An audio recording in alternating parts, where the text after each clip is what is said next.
Dear children, we will start with Kingdom Monera part 2. So here we will discuss the classification, very brief classification. Bacterial classification on the basis of shape. So they are distinguished in 4 different categories. Cocci, which are spherical shape, maybe single, double or in chain. Similarly, Bacillus, rod shape. Spirillum, coiled or twisted shape. Vibros, curved or comma shape. Now the next classification is based on the structure of cell wall, or you can say on the basis of staining. Okay, so Gram staining is a technique, and this technique was given by Hans Christian Gram, and we commonly call it as Gram staining. So what happens in this? Let's first understand what is Gram staining. So all the bacteria, if you take the bacterial culture on the slide, and if you use crystal violet, which is a blue color dye, to dye these bacteria, all the bacteria will take up this dye and will become blue. Okay, now next step is that you treat these bacteria with potassium iodide solution and then further wash it with the alcohol. You will find that some of the bacteria will retain blue color and some of them they do not retain the color. So the one which retain the blue color of crystal violet are called Gram positive, and the one which do not are called Gram negative. Then we do counter staining with the help of pink dye, acidic dye safranin. So this is again you apply to the all bacteria, and you will find the blue color bacteria will remain blue, whereas the one who lost the blue color will dye by safranin and will become pink. So the blue are called Gram positive, and the pink one which are counter stained by safranin are called Gram negative. So this is a basic, you can say, method of staining on the basis of which we have 2 different types of or we categorize the bacteria in 2 different groups. Now let's understand their biochemistry. Now in case of Gram positive, since they take up the dye, what is the structure of cell wall? Now cell wall has thick layer of peptidoglycan. You know, a peptidoglycan is a polysaccharide which is present in the cell wall of the bacteria, and this help in trapping up of the violet dye. If you look at the structure of Gram negative bacteria, they have thin peptidoglycan layer. So easily the dye is washed when you treat it with the alcohol. The next, Gram negative have outer membrane, outer to peptidoglycan. So this is peptidoglycan, and this one is the outer membrane. This whole is cell wall. Now the outer membrane is rich in LPS, means lipopolysaccharide. Okay, so this contain the protein called porins, the outer membrane, and it consists of lipopolysaccharide. Now lipopolysaccharide impart resistance to many antibiotics. So the Gram negative, most of the bacteria that they are able to cause the disease because they resist the antibiotics, so they establish strong infection. Whereas if you look at the Gram positive, we have already discussed where that what is the sensitivity of peptidoglycan to the antibiotics in 3 domain classification. Here the outer membrane is absent and peptidoglycan layer is thick, and peptidoglycan is easily subjected to antibiotic. So this is a basic difference between Gram positive and Gram negative bacteria. Now let's discuss the economic importance of bacteria. Now bacteria are useful as well as harmful. They are harmful because they are pathogenic. They have a tendency to cause disease. They can do food spoilage. But here we are going to only discuss the economic importance. Okay, so they have importance in medicinal field. If you see, we can synthesize antibiotic, serum and plasma production they are used, vaccine production they are used, vitamin production they are used, in agriculture they are used in nitrogen fixation as far as the industrial production is concerned, they are used in vinegar production, leather tanning, curd production, cheese production, and they are also used in the sewage treatment and energy production. So we'll discuss some uses of the bacteria. Now let's discuss the antibiotic. Now what are antibiotics? These are the chemicals produced by bacteria as a mechanism of defense. They are used as medicine because they can inhibit the growth of other bacteria. Let's understand here how they are used. I'll explain one example and then you can understand.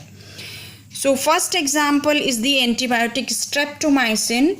Now what is the source? Which bacteria produces the streptomycin? It is produced by Streptomyces crisis. Okay, and this streptomycin is used to treat the disease tuberculosis. Now you know that tuberculosis is caused by Mycobacterium tuberculosis. So actually Streptococcus gracius produces the antibiotic streptomycin, which is used against the bacterium Mycobacterium tuberculosis to treat the disease tuberculosis. So this is how they are produced by one bacteria but are effective against the another. So similarly, terramycin, chlorotetracycline, these are the sources. Streptomyces ramosus, Streptomyces aureophacin, and then a disease which are treated pneumonia, typhoid respectively. Okay, now we will discuss the serum, how the bacteria are used in the serum production. Now serum or plasma, you know what is the difference. The blood, if you remove RBC, it is called plasma, and from the plasma, if you remove fibrinogen, which is a blood clotting agent, it forms the serum. So both serum and plasma contain antibodies. If isolated from an infected individual or animal, these are used for passive immunization. Okay, for example, let's take the example of coronavirus. So, or you can take the example of any bacterial disease, say tuberculosis. Okay, so person suffering from tuberculosis will also synthesize some of the antibodies against the Mycobacterium. Maybe these are not in sufficient amount. Okay, that's why the person is suffering from the disease. Now these antibodies are present in the plasma, or you can say in the blood. Then after the recovery, after the patient is recovered, certain antibodies are still present in their body. So you isolate the blood of the patient, and then from that the plasma is separated, and this plasma is now source of antibiotic. So this is used for passive immunization. Passive immunization, when we use passive immunization, is used when the person is unable to produce its own antibodies. Okay, so could be directly given to the person who is suffering from tuberculosis because the plasma has the antibodies against the tuberculosis. Now next is the vaccine. Now this is made up of harmless variant of disease causing bacteria, and these are used for active immunization. Means certain bacteria are introduced in some different form, maybe part of bacteria, maybe bacteria in that form, or maybe in any other form where it is not causing the disease, and the person is able to produce the antibodies against this disease. This is called active immunization. Now what happens in active immunization? Now some of these antibodies are stored, okay, because the cells which are producing these antibodies, they store it, and these cells are called memory cells. So later on, when second infection is there, we have already these memory cells which are ready to produce the antibodies and fight against the infection. The next is in the agriculture. Bacteria play a role in nitrogen fixation. There are so many nitrogen fixing bacteria. We'll see the detailed process of nitrogen fixation in some part of syllabus. Nitrobacter, Pseudomonas, Nitromonas, Azotobacter, Rhizobium, how they do nitrogen fixation. Okay, then cycling of matter. Bacteria decompose the bodies of dead plants and animals and convert their complex compound to simpler one. This is the process of decomposition and releases the nutrient of soil back to the soil. Then curd formation, we use the bacteria like what is curd formation actually? Curd formation is the milk is converted into curd. What is the biochemical reaction? The lactose is a sugar in the milk and is converted into lactic acid. This is also called coagulation of milk. And lactobacillus strains are used, such as Lactobacillus lactis, Lactobacillus acidophilus. Next is the energy production. So biogas means the energy is produced from the living source. The living, when they become the living sources such as the plant and animal waste, which are no more, you can say, living, but they are used for the production of biogas, and these are actually decomposed. A special kind of bacteria are used called Methanobacterium. If this culture is used, then efficient biogas is produced, which contain 50 to 75% means high content of methane, then carbon dioxide 25 to 50%, nitrogen, hydrogen and oxygen in traces amount. And what is the advantage of biogas? It is a clean fuel, it could be easily stored and transported, and it is cheap and used extensively in rural area. So in this way, bacteria are also, you can say, used for the energy production. So this is how they are economically important to us.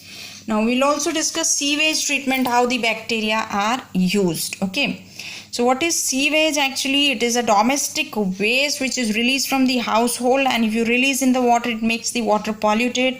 Sewage itself contains lot of water.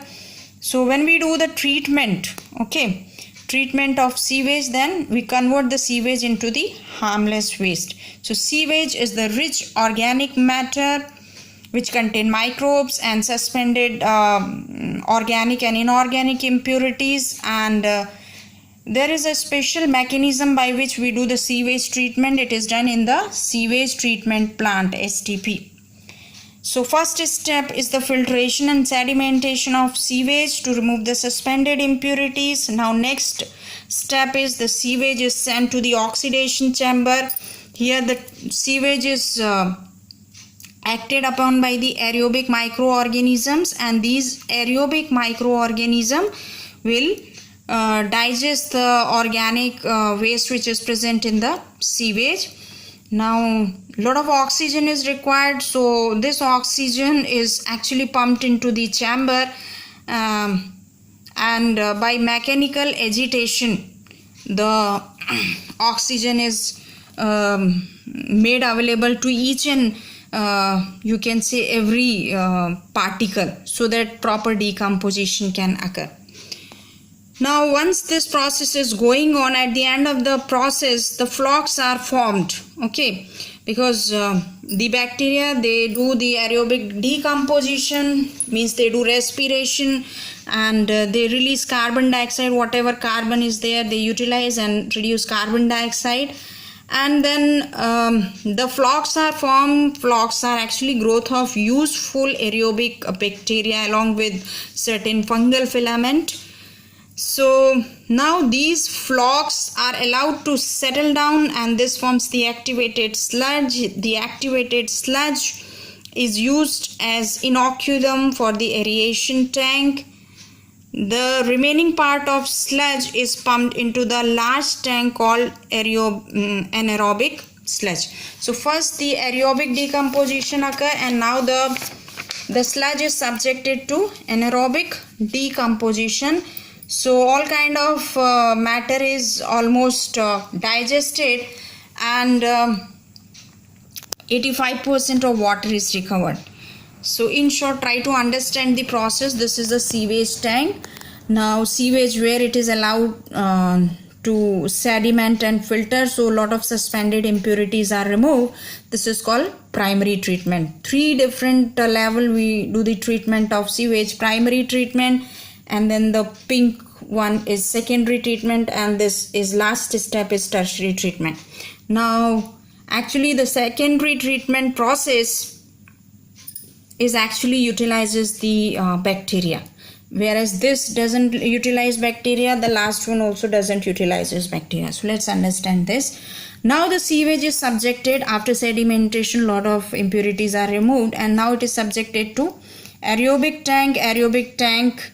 The mechanical agitation occurs here, and the bacteria act on the organic waste, and at the end they form the flock. They get settled down, and these flocks are actually removed, okay, into another you can say tank, and this forms the activated sludge. Activated sludge is again pumped back to the aerobic tank, where it enhances the process of aerobic decomposition, whereas the supernatant is sludge, and this is subjected to anaerobic decomposition. So after this, the pollution in water is reduced by 85%. Further, whatever traces of organic, inorganic substance and other things, contaminants, they are removed by tertiary treatment, and then pure water is obtained. So this is all about here we finishes Kingdom Monera. Thank you.